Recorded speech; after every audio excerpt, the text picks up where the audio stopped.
Alright, nandito tayo kay Vodcaster, Ma'am Chat. Pero kanina, nag-react na itong si Robin Padilla, si Bongo, no? Tungkol dito nga sa naidawit sila, no? Dito sa listahan ng ex-DPWH Secretary Bunuan na galing kay Bernardo. Pero bakit ito kasama pala si Marcos tsaka si Zubiri? Sige, pakinggan natin. Vodcaster, pasok. Shopee VIP. Get Again, sa mga bagong pasok, huwag kalimutang mag-like and subscribe, mga Amsat. Right? Wala pong bayad dyan. Okay? Salamat po. Pasok. Sarbad. Bilisan na lang natin ito. Bilisan natin. Buenos dias. Buenas tardes. Cinema. At nga si Caballeros, mukhang malapit na magbalik kulungan itong dating bad boy ng Philippine cinema at ngayon ay nagiging bad boy of Roberto Cabe, shout out. Philippine politics na si Robin Padilla.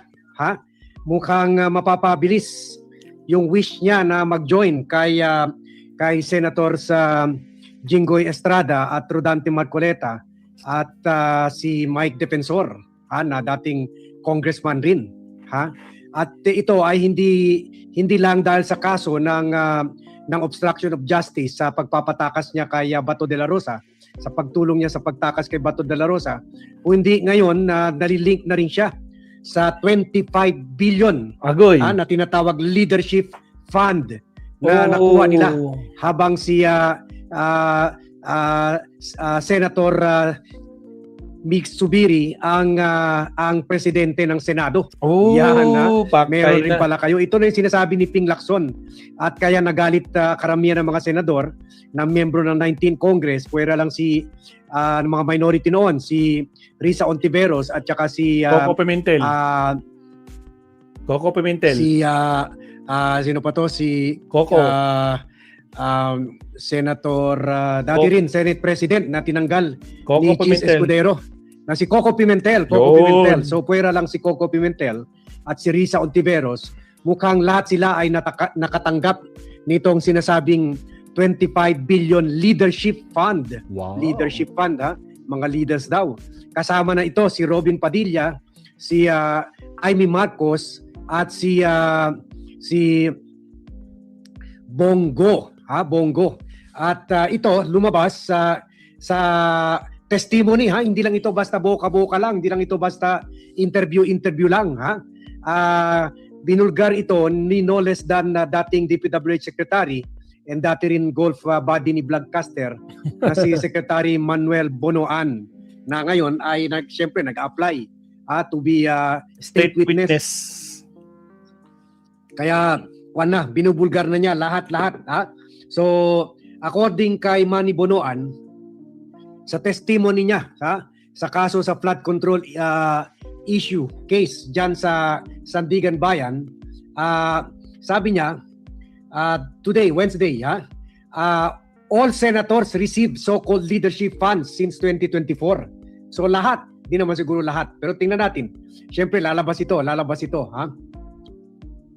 At sabi ni Bonoan, meron noon since 2024, siyempre sa Marcos administration na ito, since 2024, meron sila sa DPWH ang tinatawag nila leadership fund, allocated for senators recommending a list of projects, At sabi niya, kada senator meron from 500 million to 1 billion na leadership fund. Depende kung head ka ng committee, 1 billion na makukuha mo, pero kung hindi ka head ng committee, 500 million lang.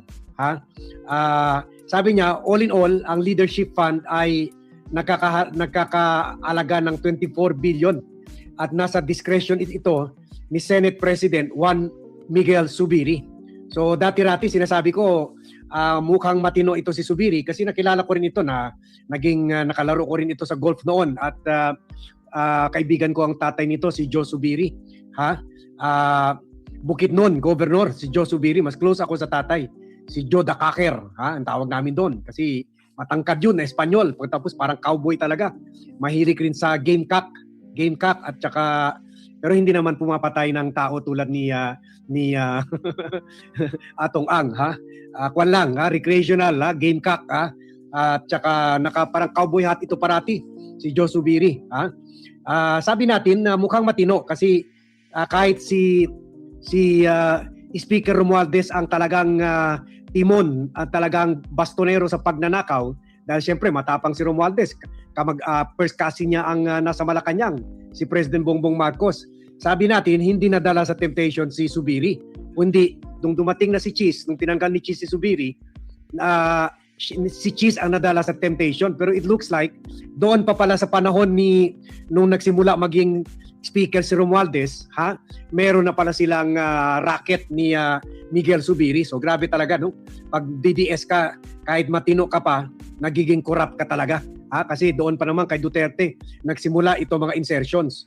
So nung naging presidente si Zubiri, Senate President, at kinausap siya ni Speaker Martin Romualdez, doon nabuo na itong tinatawag na leadership funds. At sabi ni Manny Bonoan na hawak ito ni Zubiri. Of course, kakuntsaba niya siyempre si Martin Romualdez dito at si Saldico.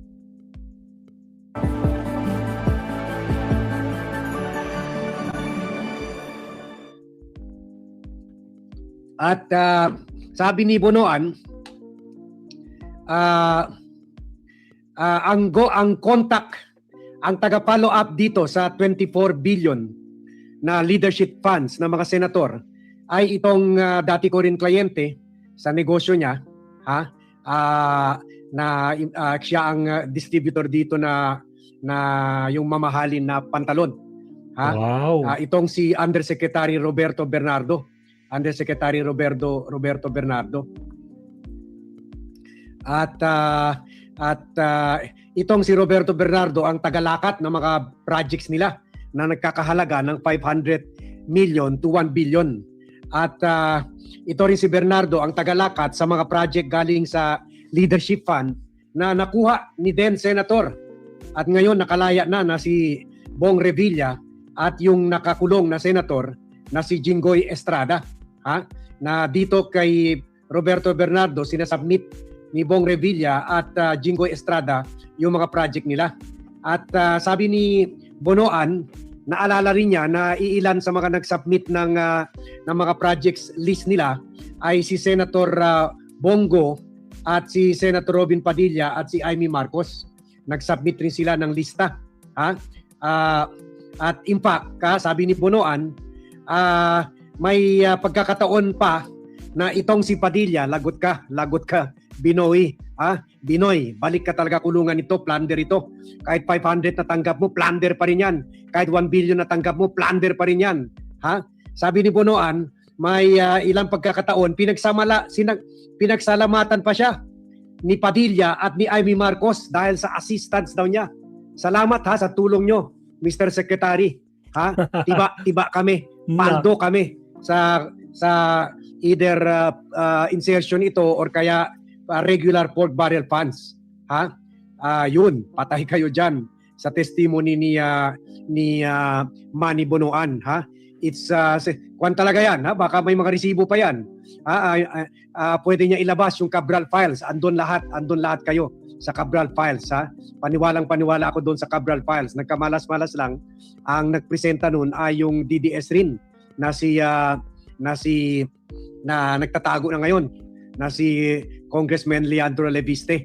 Pero totoo yun, Cabral files. So yun, isa sa mga malakas na ebidensya laban sa mga senador.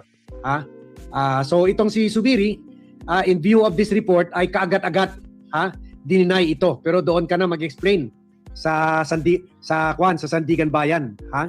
Sabi pa ni Zubiri, for the record, as Senate President, I never requested, held, or handled any release of project requests from senators.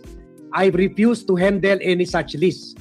Pero syempre, between the word of Senate President and Manny Bonoan, mas maniwala ako kay Manny Bonoan. Dagdag pa ni Cheese, wala pong dumaan na proposed budget amendment sa ating tanggapan. Alam na mga senador yan. lahat ng request ay coursed through the Senate Committee on Finance na siyang tagapangasiwa ng budget process sa Senado. Siyempre, sasabihin niya ito in his defense. Pero I'm sure hindi naman gagawin itong declaration ni Manny Bonoan kung wala siyang ebidensya. And siyempre, bilang former DPWH Secretary, I'm sure may mga dokumento pa siya dito. Kasama na yung Cabral files o baka meron din siya Bonoan files. Ha? Pero, ganun pa man, dinepensahan pa rin ni Zubiri kung meron naman daw ginagawang institutional amendments or in other words, insertions. Sabi pa niya, with that said, I see nothing wrong with making institutional amendments to support roads, bridges, airports, seaports, and other critical infrastructure for far-flung communities as long as these are requested and approved by the implementing agency, properly carried out and free from any interference driven by personal interest of corruption. Parang inamin na rin niya na meron nga talaga silang pork barrel. Pero hindi ba dineclare na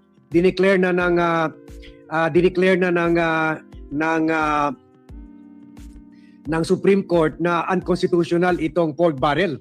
So kahit sinasabi pa ni Zubiri na legal ang paglalabi nila sa mga roads, bridges, airports, seaports, and other critical infrastructure, wala kayong paki sa mga infrastructure project dahil ang tagagawa nito dapat mga local government officials tulad ng tatay mo, si Joe Zubiri. So ang kwan dito, ang question dito, bakit meron kayo projects? Samantala, ang trabaho nyo ay dapat gumawa lang ng batas at mag-imbestiga, hindi para gumawa ng mga projects. So yan, no? So pare-pareho lang talaga. Akala natin na hindi nadala ito si Mick Zubiri sa temptation ni Romualdez. Meron rin pala siya 24 billion leadership fund kuno na hawak niya. Although syempre kutiting lang ito sa 142.7 billion na nakuha ni Cheese Escudero nung siya ay naging Senate President at pinamutmut niya sa mga kasamahan niya. Si Bongo nakakuha ng 4 billion, si Joel Villanueva 12 billion at si Cheese 7 to 8 billion ata, So at si Alan Peter Cayetano 6.7 billion.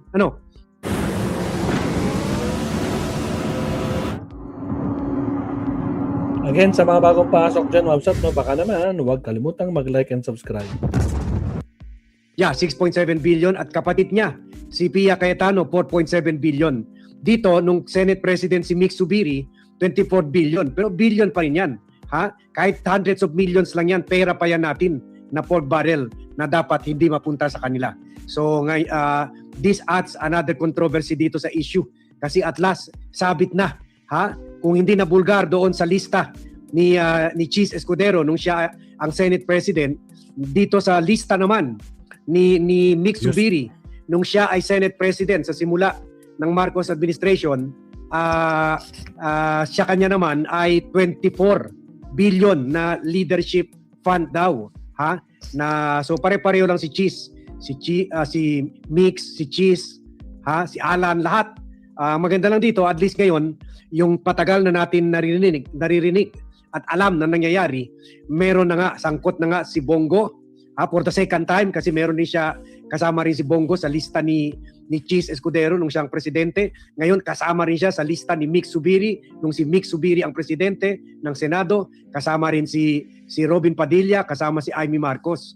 So yan, so tuhok-tuhok na kayo. Sama-sama na kayo dyan sa payatas. So sana aksyonan na ito ng mabilisan ng Office of the Ombudsman para makulong na natin itong si Bongo, si Amy at si Robin Padilla na sila pa lang so far at si Zubiri ang diretsahan binanggit ni Manny Bonoan sa testimony niya today diyan sa kaso na flood control scam sa Sandigan Bayan. So yan lang muna paunang vlog natin dito sa issue na ito. Hanggang dito na muna tayo kasi babalik tayo, baka may malaking kaganapan ngayon sa Senado. So after this, please switch to the live session of the Senate dito sa Vlogcaster channel. So Alright, salamat Sir Bud. Next topic tayo kagad, Ma'am Sat. merong dalawang magandang topic kay Attorney Enzo. Taon tayo. Here we go.